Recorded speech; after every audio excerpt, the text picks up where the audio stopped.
What's up guys, my name is Ace, and welcome back to another gun guide. This is the series where I go into great detail with all of the stats as well as some excellent attachment combinations for every gun in Modern Warfare 3.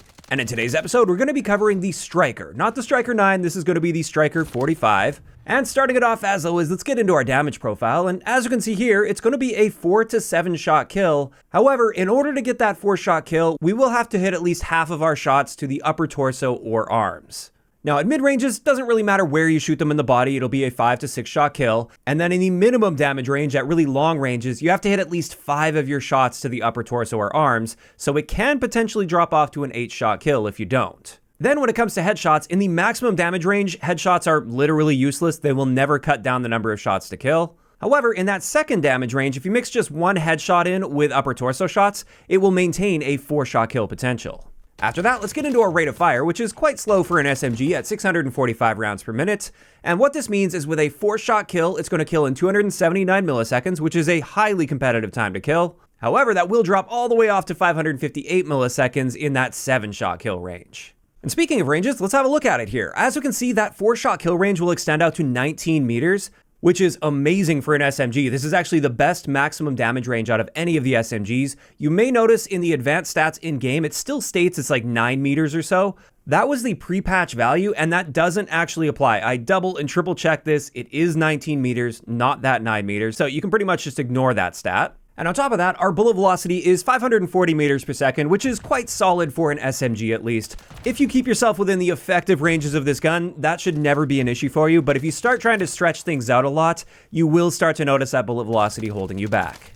As for hardcore, we get a guaranteed 1-shot kill anywhere in the body out to about 26 meters, whereas we maintain a 1-shot kill potential to the head out to about 35 meters, and this isn't so bad for an SMG. As for hipfire, we're basically bang on average with both our standing hipfire spread and our maximum hipfire spread with this, and that's a good thing because SMGs have quite solid hipfire in this game. And now let's get into our recoil, which is quite solid for an SMG in this game.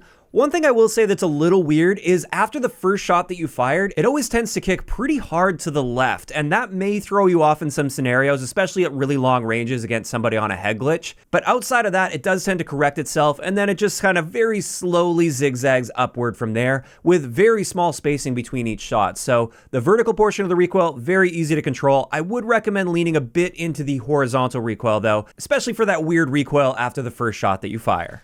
But next up, let's get into our handling stats, and we've got a great aim down sight speed after the most recent patch with Season 1 at 215 milliseconds. It's technically a little below average for SMGs, but this is still an amazing aim down sight speed. And our sprint to fire time is also great now at 100 milliseconds for our standard sprint out time and about 200 milliseconds for our tactical sprint out time. And then finally for handling, let's have a look at our reload add time, which is quite nice at 1.39 seconds.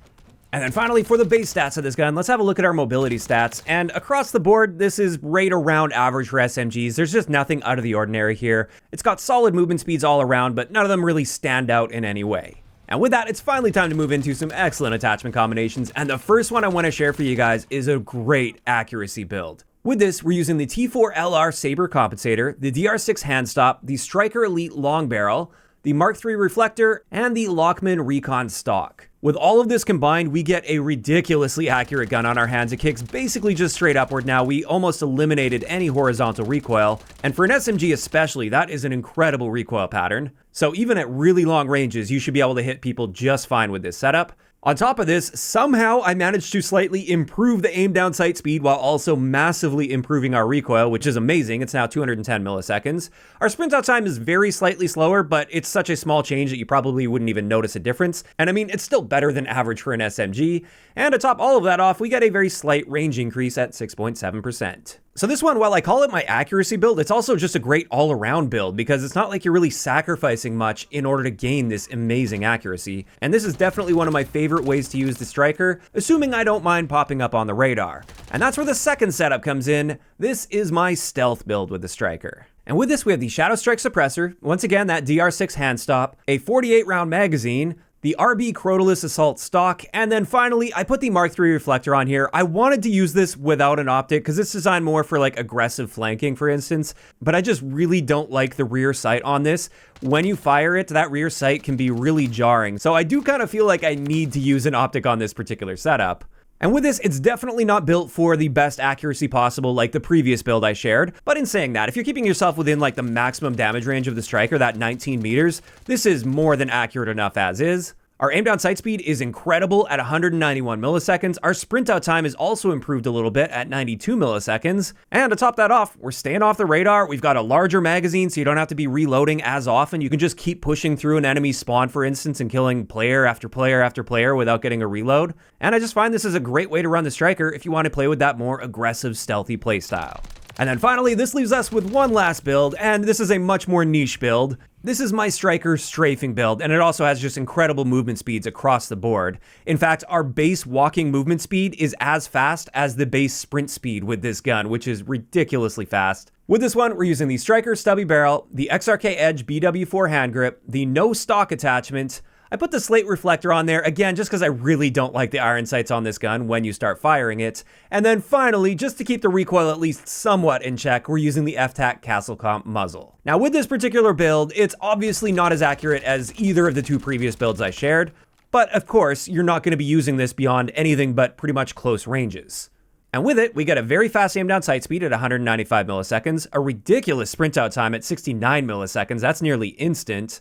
And most importantly, that aim walking movement speed is 4.2 meters per second by default. And of course, you can bump that up by using either lightweight boots or stalker boots if you want to get away from those covert sneakers. On maps like Shipment, for instance, I think that would be totally fine. And then, like I said earlier as well, our base movement speed without sprinting, just walking at full speed, is 5.8 meters per second, which is exactly the same as our normal sprint speed with the striker. So that's insane. You can be walking around the map at the same speed that other people are sprinting around the map with this gun. Now, of course, I do want to mention this is a super niche build. I definitely wouldn't be using this setup on larger maps, but if you are playing on the smaller maps or you just want to challenge yourself to play like much more close quarters, this build is just great for getting around the map quickly, strafing around corners, or strafing side to side in gunfights to dodge shots, and also just snapping on a target super quickly.